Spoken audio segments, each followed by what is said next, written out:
राधे राधे, हरे कृष्ण।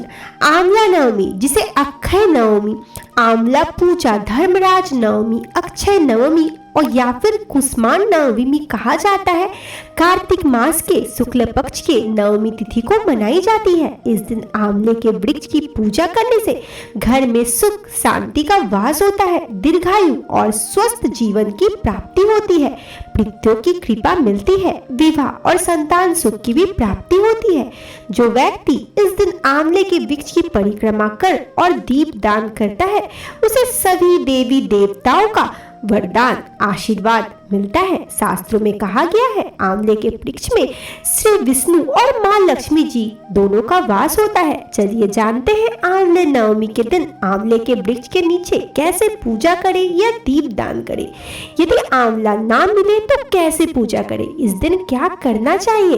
तो पूजा करने के लिए आपको सामग्री की भी आवश्यकता होगी, जिसमें आंवले के ताजे फल, 5, 7 या गंगा जल, रौली, कुमकुम, अक्षत मौली यानी लाल धागा, कलावा, दीपक घी का ठीक रहता है, नहीं तो तिल का भी ले सकते हैं, तिल का, कपूर, पीले या लाल पुष्प और नैवेद्य रूप में मिठाई, गुड़ या मौसमी फल।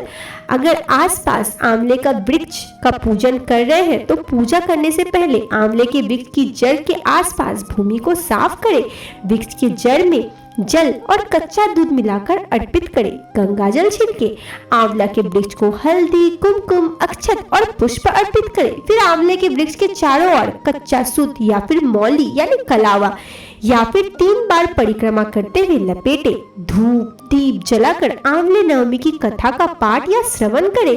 भगवान विष्णु तथा माँ लक्ष्मी जी के मंत्र का जाप करें। इसके बाद 1, 3 या 7 परिक्रमा करें और अपनी मनोकामना पूर्ति के लिए प्रार्थना करें। इसके बाद जो भी मौसमी फल या नैवेद्य है वो वृक्ष की जड़ में अर्पित करें, साथ में कुछ दक्षिणा भी चढ़ाएं। इस तरह आंवला नवमी के दिन सुबह जल्दी उठकर सूर्योदय तक आंवला नवमी की पूजा कर लेनी चाहिए। अगर आप दीपदान करना चाहते हैं तो शाम के समय दीपदान कर सकते हैं, लेकिन ध्यान रखिए आंवला के वृक्ष में जो भी जल या कच्चा दूध आप अर्पित करना चाहते हैं वो सूर्यास्त के बाद ही अर्पित नहीं किया जाता। यदि आसपास आंवले का वृक्ष ना हो तो आप घर पर ही आंवला दीप दान कर सकते हैं। इसके लिए आपको 5 या 7 आंवला लेना है और हर आंवले के ऊपर वाला हिस्सा को उसको आपको काटना है, हल्का सा गड्ढा कर देना है और उसके अंदर छोटी सी गोल बाती या फिर तेल का बाती जला दे और इस बाती को गोलाकार मोड़े उसी आंवले के भीतर आप रख दे।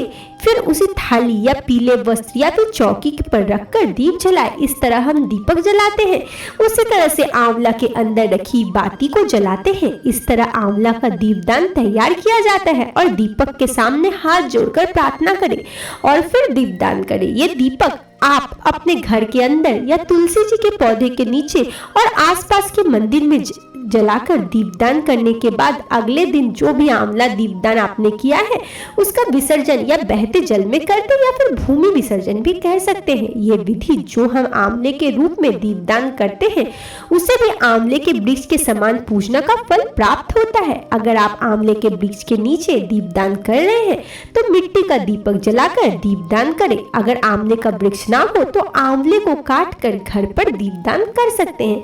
दीपदान करने के बाद सच्चे मन से भगवान विष्णु माँ लक्ष्मी से क्षमा याचना करें।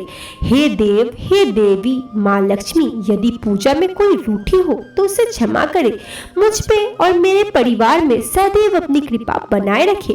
फिर घर के सभी सदस्यों के कल्याण के लिए उसे सुखी और दीर्घायु जीवन की कामना करें। सबसे अंत में भगवान विष्णु और माँ लक्ष्मी जी को प्रणाम करें और आंवले का दीपदान किया है तो आंवले को स्पर्श करके प्रणाम करें। अगर आंवले के वृक्ष का पूजन किया है तो वृक्ष के तने को छूकर प्रणाम करें। आंवली नवमी को अक्षय नवमी भी कहते हैं। इस दिन किए गए दान को अक्षय पुण्य प्राप्त होता है, तो इस दिन दान के रूप में